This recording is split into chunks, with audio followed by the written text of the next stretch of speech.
Ekziston një heshtje që thot më shumë se 1000 fjalë. Ekzistojnë shikime që nuk duhet të zgjasin shumë por gjithsesi ndodhin, dhe ka gjeste që duken të pafajshme, por fshehin qëllime që rrallë thuhet me zë të larë. Çfarë ndodh kur një burr i martuar fillon të shikojë një grua tjetër në një mënyrë tjetër, dhe nëse jeti ajo grua, ky video nuk ka për qëllim të gjykojë apo akuzojë. Nuk bëhet fjalë për pabesin në kuptimin e një skandali, por për ndërgjegjësim emocional, sepse dëshira shpesh nuk lind nga tradhtia, por nga boshllëku, jo nga ligësia, por nga vetmia. Dhe të kuptuarit e kësaj na detyron të shikojmë më me kujdes nuancat njerëzore në çdo sjellje. Rutina lodh. Ajo që dikur ishte zjarr, bëhet zakon dhe pa një rigjenerim emocional, ky zakon ftohet. Carl Jung shkroi në veprën e tij Njeriu dhe simbolet e tij, ajo që mohon, vazhdon të ekzistojë. Ajo që pranon, transformohet. Shumë çifte nuk pranojnë të kuptojnë se lidhja po dobësohet dhe në këtë boshllëk, në këtë mungesë vlerësimi, pasioni apo kuptimi, mund të shfaqet dikush tjetër. Jo sepse e kërkon, por sepse në mënyrë të pandërgjegjshme e ke nevojë. Ky burr zakonisht nuk del nga shtëpia me qëllim për të njohur një grua tjetër. Nuk ka një plan. Është diçka më e imët, më njerëzore. Pa pritur, një bisedë e lehtë me një kolege bëhet momenti i vetëm i ditës kur ai ndjehet vërtet i dëgjuar. Një buzëqeshje e bën të ndjehet i parë. Një fjali zgjon tek ai diçka që në shtëpi nuk e ndjen më. Dhe pikërisht aty fillon gjithçka. Shenjat nuk vijnë si shpërthime, por si përshpërima. Një ndryshim në tonin e zërit, një lloj tjetër vëmendjeje, një mesazh që duket i pafajshëm, por lë një ndjesi të çuditshme. Shumica e grave që e kanë përjetuar këtë, nuk e kanë kuptuar menjëherë, por e kanë ndjerë. Diçka në intuitën e tyre tha, kjo nuk është normale, kjo nuk është rastësi. Dhe pastaj vjen pyetja e madhe, çfarë bëj me këtë? Po e egzagjeroj apo ka diçka më shumë pas saj? A jam pjesë e një fantazie emocionale që ai vetë nuk guxon ta shprehë? Siç shkruante Jung në Psikologjia e të pandërgjegjshmes, ajo që nuk bëhet e vetëdijshme, shfaqet në jetë si fat. Të kuptuarit e shenjave nuk ka të bëjë me gjykimin, por me kontrollin e historisë tënde emocionale, sepse askush nuk duhet të bëhet streh emocionale për një burr që tashmë i përket dikujt tjetër. Në këtë video do të eksplorojmë 5 shenja të thella, emocionalisht të rëndësishme, që mund të tregojnë se një burr i martuar të dëshiron, me ndjeshmëri, pa gjykim dhe me një vështrim të sinqert në kompleksitetin e marrëdhënieve njerëzore. Sepse të kuptuarit e këtyre shenjave nuk është vetëm një çështje e intuitës femërore, por një mënyrë për të mbrojtur integritetin tënd emocional dhe për të bërë zgjedhje të vetëdijshme. Përgatitu të shohësh me sy të tjerë jo nga frika, por nga qartësia, sepse disa lidhje duken magjike, por mund të lënë plag nëse nuk kuptohen në kohë. Një gjë duhet ta dish që në fillim vetëm sepse një burr i martuar të shikon ndryshe, nuk do të thotë se duhet t'ia kthesh vështrimin. Jo sepse nuk lejohet të ndjesh diçka, por sepse ti mund të zgjedhësh. Të zgjedhësh të mbrosh veten. Të zgjedhësh të kuptosh nga vjen kjo afrim. Dhe mbi të gjitha të zgjedhësh çfarë roli dëshiron të luash në historinë tënde. Ndonjëherë forma më e rrezikshme e joshjes nuk është ajo me fjalë, por ajo që lind nga mungesa dhe maskohet si lidhje. Diçka ndryshon në heshtje kur një burr i martuar fillon të zhvillojë dëshirë për një grua tjetër. Mënyra se si flet me të nuk ndryshon menjëherë, por rrëshet butësisht në një ton tjetër, më intim, më i ngarkuar me qëllim. Fillon me detaje të vogla, fjalë që tingëllojnë miqësore, por shkëlqejnë ndryshe kur vijnë nga ai. Ndoshta më parë thjesht përshëndeteshit, por tani zëri i tij zbutet kur flet me ty. Ka një ngrohtësi shtesë, një butësi në fjalët e tij që nuk e përdor me të tjerët. Tingu i tij bëhet më i ngadalt, më i përqendruar dhe ndonjëherë paksa lozonjar. Ky ndryshim nuk është rastësi. Psikologjia mashkullore tregon se burrat e rafinojnë gjuhën e tyre kur ndihen të tërhequr nga dikush. Jo domosdoshmërisht me vetdije, por me një qëllim emocional për të krijuar një atmosferë të veçantë, një lidhje të vogël ekskluzive, si të zgjidhte përmes gjuhës, pa e thënë me fjalë. Ai flet ndryshe me ty sepse të shen ndryshe. Carl Jung shkroi në Unë dhe e pandërgjegjshmja se çdo marrëdhënie njerëzore projekton pjesë të pandërgjegjshme mbi tjetrin. Kur një burr i martuar fillon të flasë me një grua nga një vend emocional i ngarkuar, ai mund të projektojë tek ajo pjesë të shtypura të vetes nevojën e tij për të qenë i parë, i vlerësuar dhe i admiruar. Dhe për këtë arsye, gjuha bëhet bartëse e simboleve. Vlerësimi është një pikë thelbësore këtu. Nuk janë komplimente të mëdha, por komente të vogla dhe të vazhdueshme si dukesh shumë bukur sot, kjo ngjyrë të shkon shumë, gjithmonë di çfarë të thuash. Në pamje të parë duken të pafajshme, por pas tyre fshihet një frekuencë emocionale. Nuk ka rëndësi çfarë thot, por si e thot. Është ndriçimi në sytë e tij kur e thot. Është pauza që pason si të priste një reagim, një konfirmim, një shenjë. Dhe ajo që është më zbuluese këto komplimente janë të ndryshme nga ato që u bën të tjerëve. Janë personale, janë ekskluzive. Ai nuk po të përshkruan vetëm po të zgjedh simbolikisht, po thekson tek ti atë që i mungon në jetën e përditshme.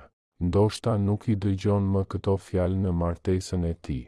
Ndoshta nuk ndihet i dëshiruar ose i admiruar prej kohësh.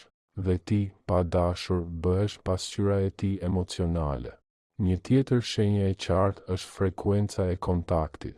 Ai fillon të gjejë arsye për të folur me ty edhe nëse janë të panevojshme. Bën pyetje që mund t'i gjente vetë, të dërgon mesazhe pa ndonjë urgjencë, një meme, një këngë, një citat, çdo justifikim për ta mbajtur kontaktin. Me kohën, kjo shkëmbim bëhet një rutinë emocionale. Por kjo nuk është e gjitha. Shpesh edhe përmbajtja e mesazheve ndryshon. Nuk është më vetëm për punë apo tema neutrale. Pa pritur, ai të rrëfen si ka kaluar dita. Të pyet për preferencat, mendimet, ndjenjat e tua. Dhe pikërisht aty kalon një vijë e holl intimiteti emocional. Ai nuk lind nga një mesazh i vetëm, por nga shuma e shumë të tillëve. Ditë pas dite, fjalë pas fjale, ndërtohet një urë emocionale mes jush. Ai fillon të besoj. Hap hapësira ndjeshmërie që ndoshta nuk i ka më në martesë. Të tregon për një zëng me gruan, apo se ndihet i bllokuar në jetë. Dhe ti dëgjon sepse ai të intereson, por edhe sepse ai besim të prej. E ndërlikuara në këtë lloj komunikimi është edhe nëse nuk ka kontakt fizik, tashmë ekziston një formë lidhje emocionale. Jung shkroi në dinamika e të pandërgjegjshmes, nuk ka iluzion më të madh se sa të besosh se mund të ndash ndjenjen nga mendimi. Kur një burr fillon të mendoj për ty ndërsa shkruan, zgjedh fjalët me kujdes dhe të kërkon emocionalisht, ti tashmë ke zënë vend brenda tij. Dhe kjo ka peshë. Ndonjëherë ndryshon edhe humori i tij. Fillon të bëj shaka ndryshe me ty. Bën aludime, përdor pseudonime apo flet me një ton të afërt. Gjuha bëhet një kod i përbashkët si një sekret që e dini vetëm ju të dy. Kjo afërsi është e fuqishme dhe e rrezikshme. Mund të krijojë iluzionin se po lind diçka e pastër mes jush edhe pse në realitet është kaluar një vijë e padukshme. Një vijë emocionale që vështirë të kthehet mbrapsht pasi të kalohet. Dhe pikërisht këtu duhet të ndalesh dhe të vëzhgosh me kujdes. A flet me ty si me të tjerët apo në një mënyrë tjetër, më butësisht, më vazhdimisht, më emocionalisht, e kërkon kontaktin për gjëra të thjeshta apo po ndërton hap pas hapi një hapësirë bashkë me ty, a ndihesh e veçantë nga fjalët e tij? Këto pyetje nuk janë akuza, ato shërbejnë për ndërgjegjësim, sepse dëshira nuk lind gjithmonë nga prekja. Shpesh fillon me një fjalë që jehon në zemër. Dhe një nga sinjalet më të forta, por më të padukshme, nuk duhet anashkaluar koha e reagimit. Kur një burr i martuar fillon të përgjigjet menjëherë edhe në kohë kur më parë nuk do ta bënte, kjo tregon shumë. Nuk bëhet fjalë për mirësjellje, por për përparësi. Ai të vendos emocionalisht në qendër të vëmendjes së tij. Mos injoro mënyrën se si flet me ty një burr i martuar kur fillon të ndjejë dëshirë për ty. Jo sepse është faji yt, por sepse meriton qartësi. meriton të dish nëse je pjesë e një loje emocionale që mund të lërë plagë dhe mbi të gjitha meriton të zgjedhësh vetë nëse dëshiron ta marrësh këtë rol apo të mbrosh paqen tënde të brendshme përpara se gjithçka të bëhet e ndërlikuar. Komunikimi në këtë kontekst nuk është thjesht një mjet, është një simptom. Ai pasqyron një mungesë të thellë që ai e projekton te ti, dhe ti ke të drejtë ta dallosh këtë përpara se të bëhet diçka më e madhe. Dëshira nuk hyn gjithmonë përmes lëkurës apo syve. Ndonjëherë ajo vendoset në shpirt, dhe kur një burr i martuar fillon të hapet emocionalisht ndaj një gruaje që nuk është bashkëshortja e tij, nuk bëhet më fjalë për tërheqje të zakonshme, por për një transferim emocional të thellë. Gjithçka fillon me detaje të vogla. Ai të thotë se ka pasur një ditë të keqe, se nuk ka fjetur mirë, se diçka e shqetëson. Janë rrëfime të buta, të maskuara si biseda të zakonshme, por pas tyre qëndron një nevojë të dëgjohet, sepse shpesh ky burr nuk ndjehet më i dëgjuar në shtëpi. Nuk ndjen më se ka një hapësirë ku mund të jetë i pambrojtur pa u gjykuar. Dhe aty hyn ti gruaja që e dëgjon, që i përgjigjet me dhëmshuri, që i jep fjalë të buta kur ai gjen vetëm kritik, rutinë ose ftohtësi në shtëpi. Dhe këtu hapet një derë jo e trupit të tij, por e intimitetit të tij. Carl Jung shkroi në Njeriu modern në kërkim të shpirtit, vetmia nuk vjen nga mungesa e njerëzve përreth, por nga pamundësia për të ndarë atë që është e rëndësishme për ne. Kur një burr ndjen se nuk mund të flasë me partneren e tij për atë që e shqetëson me të vërtetë, ai kërkon një kanal tjetër. Dhe ky kanal shpesh është një grua tjetër. Jo sepse do të tradhtoj, por sepse ka nevojë të shprehet. Me kalimin e kohës, kjo hapje emocionale bëhet më intensive. Ai nuk të tregon më vetëm për ditën e tij, por flet për fëmijërinë, frikërat, gjëra që nuk i ka thënë askujt tjetër. Të rrëfen se ndonjëherë ndjehet i padukshëm, se jeta e tij duket pa kuptim, se pyet veten nëse ka marrë vendimet e duhura, nëse martesa e tij ka ende vlerë apo nëse po vazhdon vetëm nga zakoni. Dhe ti e dëgjon, sepse fjalët e tij të prekin. Ndoshta edhe ti ke ndjerë ndonjëherë një vetmi të ngjashme. Ndoshta e di çfarë do të thotë të ndjehesh e padukshme. Dhe në këtë mirëkuptim të ndërsjell lind një intimitet i rrezikshëm, sepse ai fillon të shohë si strehen e tij emocionale, si vendin e sigurt ku mund të jetë vetvetja, pa maska. E ndërlikuara është kjo hapje, nuk është e pafajshme. Ka peshë, ka drejtim. Ai nuk po flet me këdo. Ai po flet me ty. Dhe duke bërë këtë, po të jep pjesë nga bota e tij e brendshme që bashkëshortja e tij nuk i sheh më. Po të jep një vend të veçantë atë të besuarës, të aleates emocionale. Shpesh pasojnë fraza si këtë nuk ja kam thënë askujt më parë, ose me ty është ndryshe. Këto fjalë mund të tingëllojnë si kompliment, por janë sinjale të një lidhje emocionale që tashmë ka kaluar një kufi. Sepse ti nuk je më vetëm një bashkëbiseduese, ti je mbështetja e tij, arratisja e tij. Dhe pikërisht këtu duhet të ndalesh dhe të pyesësh veten çfarë roli po luaj në jetën e tij. A jam me të vërtet një shoqe e sinqertë, apo po mbush boshllëqe që nuk më përkasin? Jung shkroi edhe në Psikologjia e transferimit se shumë marrëdhënie nuk lindin nga dashuria e vërtetë, por nga projekcioni. Ne nuk i shohim gjërat siç janë, por siç jemi ne. Është e mundur që ai të mos të shohë ty siç je në të vërtetë, por të idealizojë, të shohë si simbol të asaj që i mungon. Kjo hapje emocionale mund të çojë pa u kuptuar në një varësi emocionale. Ti fillon të presësh mesazhet e tij. Gëzohesh kur ai ndan diçka personale. Fillon të shqetësohesh për të. Dhe dalë nga dalë, edhe ti hapesh emocionalisht ndaj tij. Dhe kështu pa asnjë kontakt fizik ju tashmë jeni të lidhur thellë emocionalisht. Hapja emocionale është një kurth i ëmbël sepse duket e vërtetë, e pastër, por mund të jetë pa drejtësi ndaj teje. Sepse ti po investon ndjenjat e tua te dikush që teorikisht i përket dikujt tjetër. Dikush që mund të mos jetë i gatshëm të lërë lidhjen e tij, por është i gatshëm të ushqehet emocionalisht përmes teje. Dhe shpesh ndodh që ai burr, pas kësaj hapjeje, të tërhiqet, të sillet në mënyrë kontradiktore ose të duket i hutuar, sepse kjo ndjeshmëri i sjell ndjenja faji, sepse ai e di se ka kaluar një kufi edhe pa kontakt fizik, sepse ka ndërtuar një lidhje me ty që nuk mund ta mbajë pa rrezikuar jetën që ka. Kjo është arsyeja pse është kaq e rëndësishme të njohësh qartë këto sinjale, jo për ta gjykuar atë, jo për të fajsuar veten, por për të mbrojtur veten, sepse ti meriton marrëdhënie ku nuk je valvul e dikujt tjetër. Ti meriton të zgjidhesh me liri, jo fshehurazi. Ti meriton dashuri me integritet, jo intimitet të huazuar. Nëse një burr i martuar fillon të hap shpirtin, pyet e veten a jam këtu për të shëruar apo për të mbajtur peshën e tij, a e zgjedh nga plotësia ime apo ai më përdor për të mbushur boshllëkun e tij.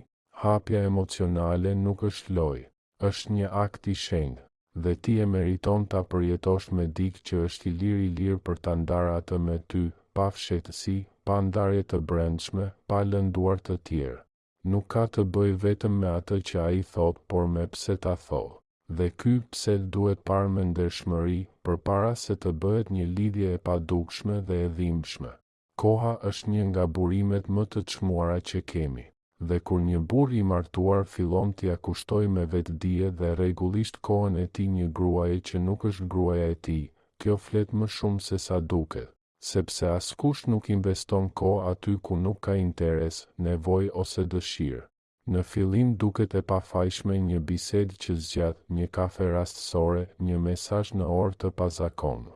Por me kalimin e kohës, kjo investim bëhet zakon. Ai përpiqet të takojë rastësisht. Ndryshon orarin, zgjat pushimet, shfaqet pa arsye, ndryshon rutinat për të krijuar momente me ty. Kjo vazhdimsi e qetë ka një qëllim emocional. Carl Jung shkroi, pamja jote bëhet e qartë vetëm kur shikon në zemrën tënde. Kur një burr fillon të ndryshojë përditshmërinë e tij për një grua tjetër, ai tregon ku qëndron vërtet zemra e tij edhe nëse ende nuk e thot me fjalë.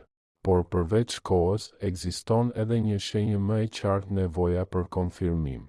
Ai nuk do vetëm të jetë pranë teje, ai do të di se ty të pëlqen të jetë aty. Të pyet nëse duket mirë, nëse flokët e rinj i shkojnë, nëse të pëlqen këmisha e tij e re. Këto nuk janë komente të rastësishme, janë përpjekje të qëllimshme për të pëlqyer, për t'u ndjerë i dëshiruar prej teje. Dhe jo vetëm kaq, ndonjëherë ai merr vendime bazuar në ato që ti ke thënë. Ndryshon stilin, zgjedh një këngë, një libër, një mënyrë të shprehuri që e di se ty të pëlqen. Ky burr nuk është më thjesht vetvetja, ai është një version për ty. Kjo ka një fuqi të madhe emocionale, sepse e kthen atë në dikë që formon veten për t'ju përshtatur botës tënde. Dhe në këtë transformim, ai fillon të ndjejë diçka jashtëzakonisht tërheqëse, ndjesinë e përkatësisë. Ai nuk të dëshiron thjesht. Ai dëshiron që ti ta dëshirosh atë. Atij i duhet pranimi yt për të vërtetuar mashkullërinë e tij, tërheqjen e tij, rëndësinë e tij. Dhe kjo mund të duket romantike në sipërfaqe, por është gjithashtu një sinjal alarmi, sepse ti fillon të mbash një peshë emocionale që në të vërtetë i takon partneres së tij.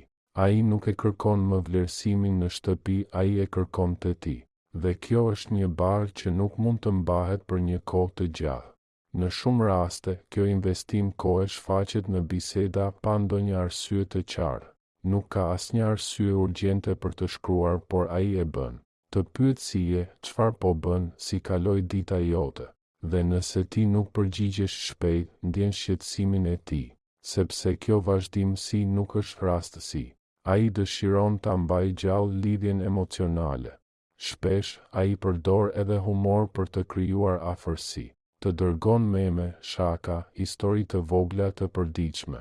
Ai dëshiron që ti të qeshësh. Ai dëshiron që ti të mendosh për të në mes të ditës. Ai kërkon një vend në mendjen tënde. Dhe ai arrin ta marrë sepse kjo prani e vazhdueshme, edhe pse e butë, krijon një lidhje emocionale. Jung shkroi në Simbolet e transformimit, takimi i dy njerëzve është si kontakti mes dy substancave kimike, nëse ka një reakcion, të dy ndryshojnë. Dhe pikërisht kjo fillon të ndodhë. Ai ndryshon rutinën e tij për ty dhe ti fillon të formosh emocionet e tua rreth pranisë së tij. Është një transformim i padukshëm, por intensiv. Ndonjëherë, kjo kohë e investuar maskohet si ndihmë. Ai të ofron të çojë në shtëpi, të shoqëron në punë të vogla, është gjithmonë i disponueshëm. Dhe ti mund ta ndjesh këtë si diçka të mirë, të sjellshme. Por nëse e vështron më me kujdes, do të kuptosh kjo ndihmë është e ngarkuar emocionalisht. Nuk është një akt i pastër bujarie, është një mënyrë për të qenë i pranishëm. Gjithçka bëhet më e fortë kur ai fillon të tregojë xhelozi. Ai nuk e thot drejt për drejt, por bën pyetje të nënkuptuara si me kë ishe? Ai të shkroj, kalon shumë kohë me atë mikun?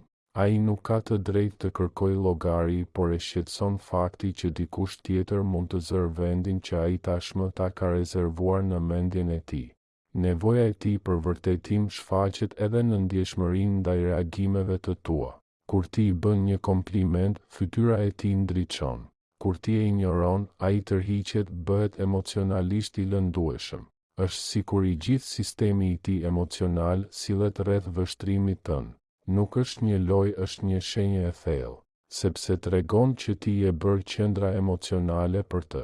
Dhe kjo nënkupton edhe pa kontakt fizik një lidhje të fuqishme. Ti tani zë vendin që dikur kishte partnerja e tij, vendin e vërtetimit të përditshëm, të pranisë emocionale, të përgjigjes së butë. Prandaj është thelbësore të pyesësh veten çfarë lloj kohe po më jep ai? Është kohë e vjedhur, kohë e coptuar, kohë me faj?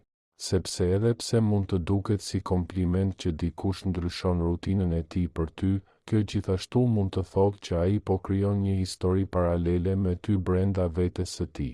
Dhe kjo nuk përfundon gjithmonë mirë, sepse nëse një burr nuk e zgjidh së pari brenda vetes së tij atë që është e thyer, çdo gjë që ndërton me ty do të bazohet në arratisje, jo në zgjedhje të vërtetë. Koha është dashuri në veprim. Dhe vërtetimi është dëshirë që është kthyer në nevojë. Nëse ai të jep të dyja, por jo liri dhe jo të vërtetën, atëherë ti nuk je me të vërtetë e zgjedhur, por je duke u përdorur emocionalisht, edhe nëse ai vetë nuk e kupton. Dhe ti meriton shumë më tepër se kaq. Ti meriton dashuri që është e plotë, e lirë dhe e disponueshme. Jo një copë kohe e vjedhur nga një histori tjetër.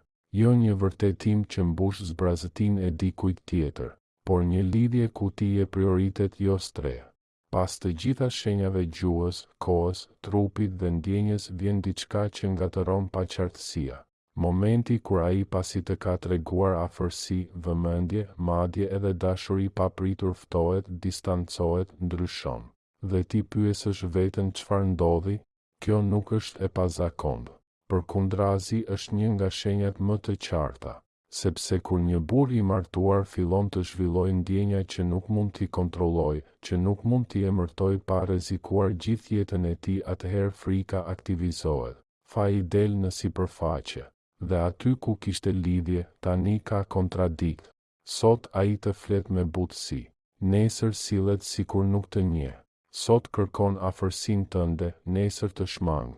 Ky vallëzim emocional nuk është një refuzim i drejt për drejt, ai pasqyron konfliktin e brendshëm që ai nuk di si ta zgjidh.